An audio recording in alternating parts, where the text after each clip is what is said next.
To the channel Acharya Online. Please subscribe the channel and press the bell icon. नमस्कार, मैं आचार्य विवेक सरस्वती विद्या मंदिर से। तो आज मैं द्वितीय कक्षा के लिए हिंदी लेकर के आया हूँ और हिंदी में षष्ठ किरण पाठ का प्रश्नोत्तर है और प्रश्न संख्या 4 है। प्रश्न संख्या 4 है। तो इस प्रश्न संख्या 4 में शब्द के बारे में बताया गया है। इन शब्दों के बारे में बताया गया है कि उद्गम के दृष्टि से, उद्गम यानी कि उत्पत्ति, जैसे शब्दों की उत्पत्ति होती है उसे उद्गम भी बोलते हैं। तो उद्गम की दृष्टि से हिंदी शब्दों के 4 प्रकार हैं। हिंदी शब्दों के 4 प्रकार बताए गए हैं। पहला प्रकार है तत्सम। पहला प्रकार बताया गया है तत्सम। दूसरा बताया गया है तद्भव। तत्सम के बाद तद्भव। उसके बाद से देशज और विदेशज, ये कुल मिलाकर के 4 शब्द बताए गए हैं। तत्सम, तद्भव, देशज और विदेशज। तो चलिए तत्सम के बारे में हम लोग जानते हैं कि संस्कृत भाषा से सीधे आए शब्द, जो शब्द संस्कृत भाषा से सीधे आ गए हैं हिंदी में, उसका प्रयोग होता है। जिन शब्दों का प्रयोग संस्कृत में भी होता है और हिंदी में भी होता है, जैसे का तैसे प्रयोग होता है, उसे तत्सम शब्द कहते हैं। जैसे कदली, कदली हम लोग केला को बोलते हैं, हम लोग हिंदी में भी कदली बोल देते हैं। और छाया शब्द है, छाया को भी हम लोग हिंदी में भी बोलते हैं, संस्कृत में भी बोलते हैं। उसी तरह से शीतल शब्द है, शीतल शब्द भी हिंदी है और संस्कृत दोनों में इसका प्रयोग होता है, इसलिए ये शब्द तत्सम शब्द हैं। इसके बाद का शब्द है तद्भव।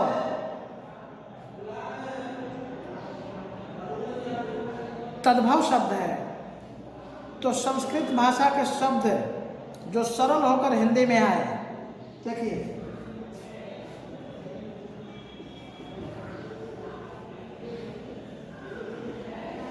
संस्कृत भाषा के शब्द जो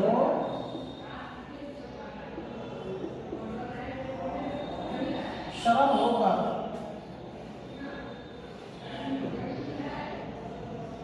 हिंदी में आए उन्हें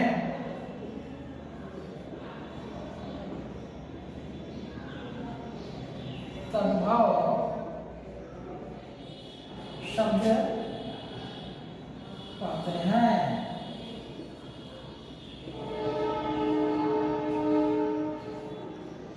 तो संस्कृत भाषा के शब्द जो सरल होकर के हिंदी में आए, वैसे शब्द तद्भव शब्द कहलाते हैं।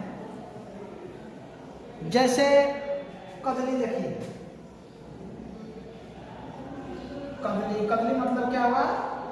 केला। शीतल, शीतल मतलब क्या हुआ? ठंडा।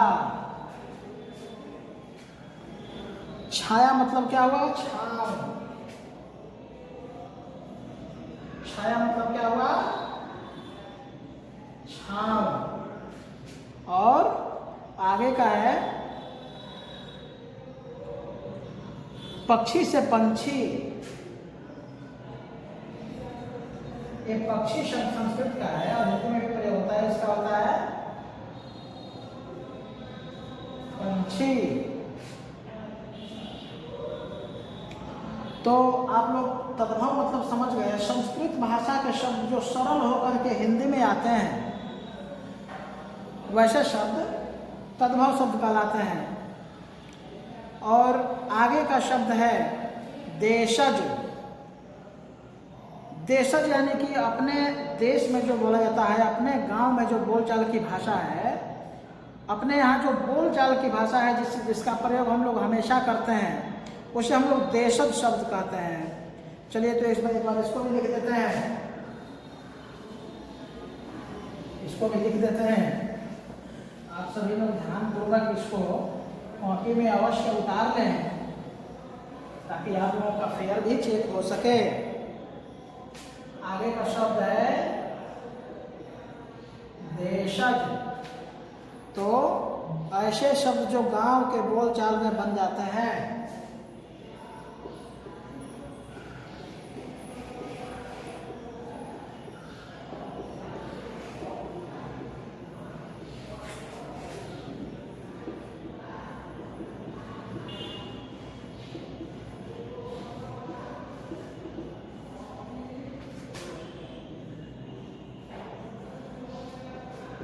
बन जाते हैं उन्हें देशज शब्द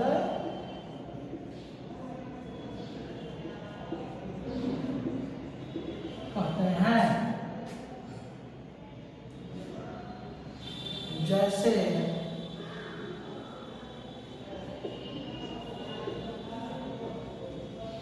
झूमना,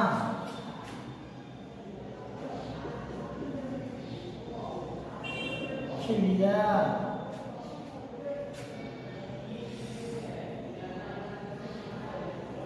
और इसके बाद का जो शब्द है वो विदेशज शब्द है।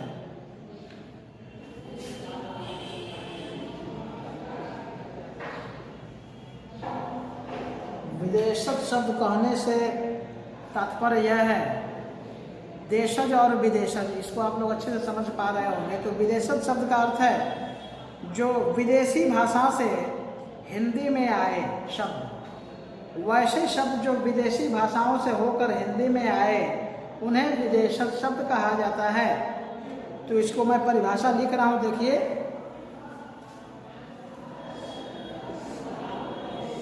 वैसे शब्द जो विदेशी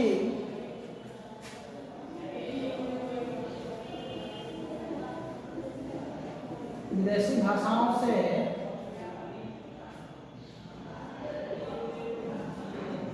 होकर हिंदी में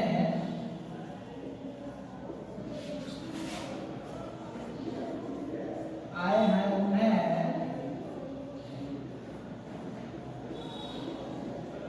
उन्हें विदेशज शब्द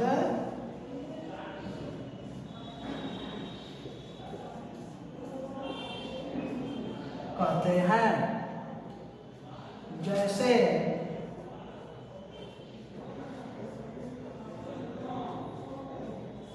बाग,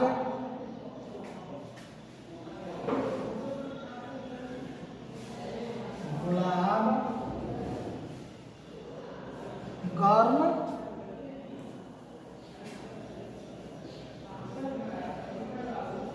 शिकार, शेर। इस प्रकार से बहुत सारे शब्द हैं जो विदेशज शब्द हैं। ये सिर्फ आप लोगों के किताब में दिया हुआ है, इसलिए मैंने इतना बताया है। इसके बाद और भी आगे बताऊंगा। अभी आप लोगों को इतना ही जानना अच्छा है। इसीलिए विदेशी भाषाओं से होकर हिंदी में आए शब्द को हम लोग विदेशज शब्द कहते हैं। इसको आप लोग जरूर ही अपने कॉपी में उतार लेंगे और अच्छे से पढ़ेंगे, 2-3 बार पढ़ते रहेंगे ताकि याद हो जाएगा। ये शब्द का फेयर अवश्य कर लें ताकि विद्यालय खुलने पर आप लोगों का फेयर निश्चित रूप से चेक किया जा सके। फिर अगली वीडियो में हम लोग मिलते हैं प्रश्नोत्तर के साथ। धन्यवाद।